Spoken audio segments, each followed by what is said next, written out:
About 4 or 5 years ago, we moved here. We're basically in the middle of the Appalachian Mountains, not too far from the Smoky Mountains. And basically this is my property. I just wanted to kind of show you how easy it is to get lost in the mountains. It seems like this time of year in summer, or later summer, is when a lot of people go missing in the woods in these mountains. And I'm guessing because temperature wise, it's nice out to go for a walk or a hike, but it's also starting to get thick, harder to see. I'm pretty close to my house, which is not in the woods, and it's still pretty thick, and I'm already out of breath.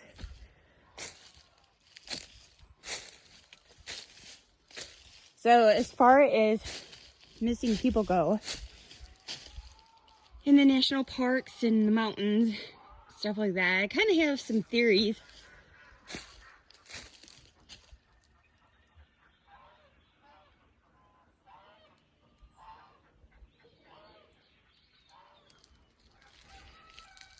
As far as people getting off the paths and stuff like that, you know, that could just be speculation. They could see an animal or a plant or hear something, you know, go investigate. And, you know, sometimes it's hard to get back to the path because we have a lot of briars around here, and briar bushes are basically bushes that have a lot of thorns on them.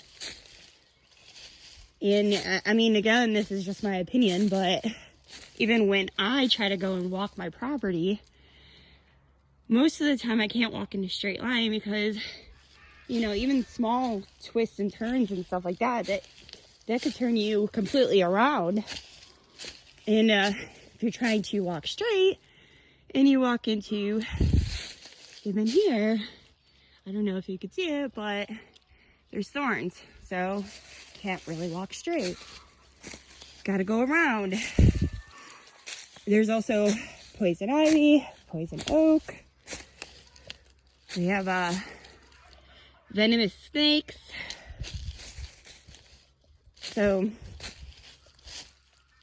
again, you know, a lot of people are like, oh, well, how hard would it be just to get back to the trail? And it could just be something simple like a briar patch. You know, you can't really get through those very easily. And again, I'm already out of breath.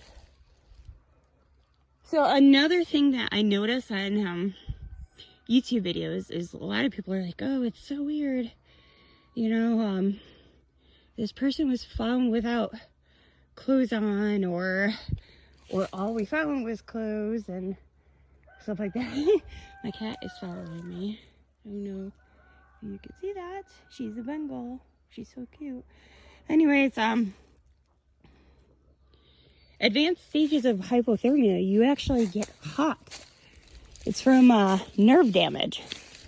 So people tend to remove their clothes when they're hot or getting hot. And 50 degrees, which it's 50 degrees today, is around the temperature that you could actually get hypothermia. And your body only has to drop about 3 degrees before it's considered hypothermia.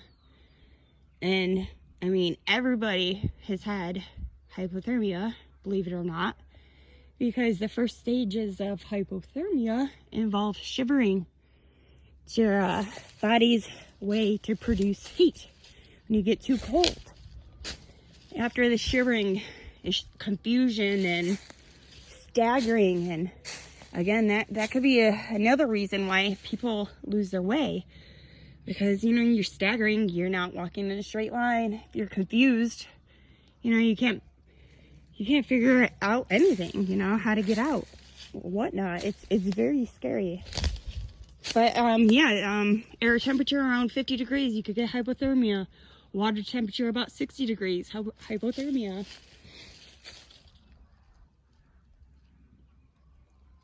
Just thought I heard something, which, normally I'm not a scaredy cat, but technically you shouldn't be in any kind of woods by yourself, because there could be, you know, bears, whatever.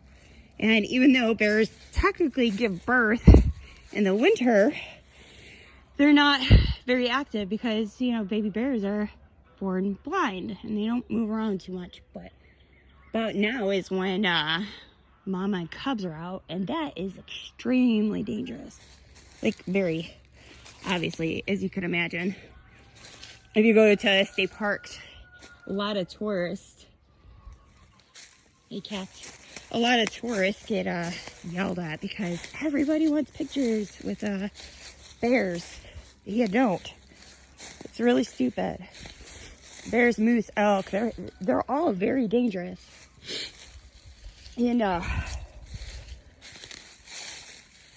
forgot where I was going with this. Yeah, animal attacks, yeah. So anyways, yeah, we have venomous snakes here in East Tennessee. We also have bear, like I said. Deer can be pretty aggressive, especially during rut, which is mating season. And we do have elk. Do not have moose, but yeah, elk are known to be deadly too. And hey, if you believe in Bigfoot, I don't know, but we have bobcats, but you know, generally they're not that big. I guess they could be up here big, but they're what, maybe 15 pounds heavier than a normal house cat, so not super big. They probably won't kill you, but some people claim that they've seen mountain lions out here, even though they're supposedly not out here, but it depends on who you talk to. I have personally seen huge wild pigs out here, and once again, they're not native over here, but the things were massive. I think I've seen 2 different ones. I mean, it wasn't up close, so I don't know. My neighbor also seen it, so it's not something I dreamt about or anything. And they're out here. And again, those are very, very mean. Like, very aggressive. You do not want to come across a wild pig, especially by yourself.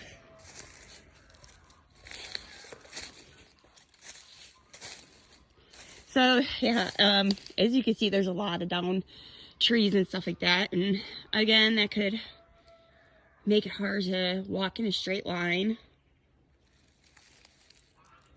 And you know, this isn't a national park or in the middle of nowhere. Again, this is my property, so I mean, imagine this, but a lot,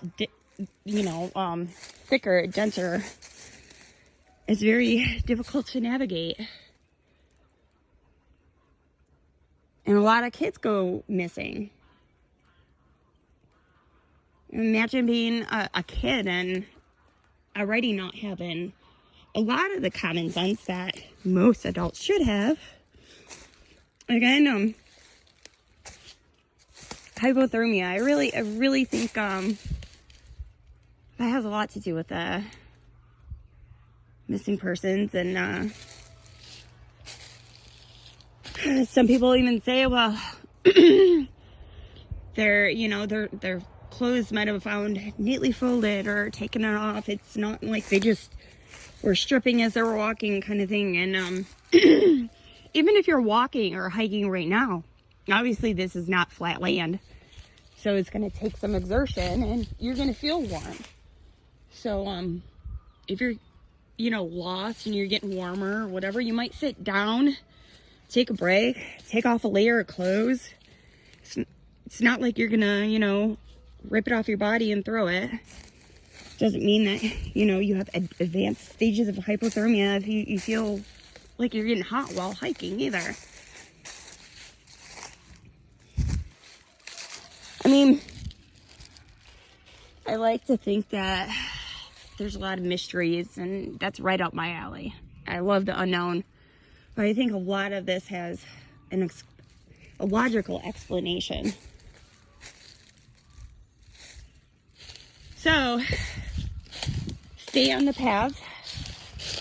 No matter if you see something shiny or if you hear something weird, and I've heard plenty of weird things. My cat, again, just made me jump. I've heard of plenty of weird things, and I've even seen plenty of weird things out here. And again, it's not like I'm in the middle of nowhere. But stay on the path.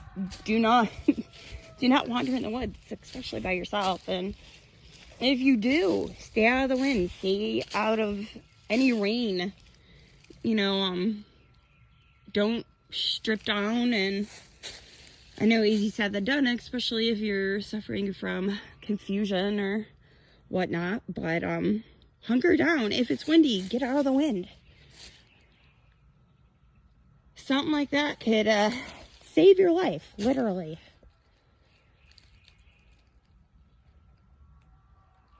So if you're thinking about coming out this way, you know, during summer break or anything like that, you know, look up the surrounding areas, find out what predators and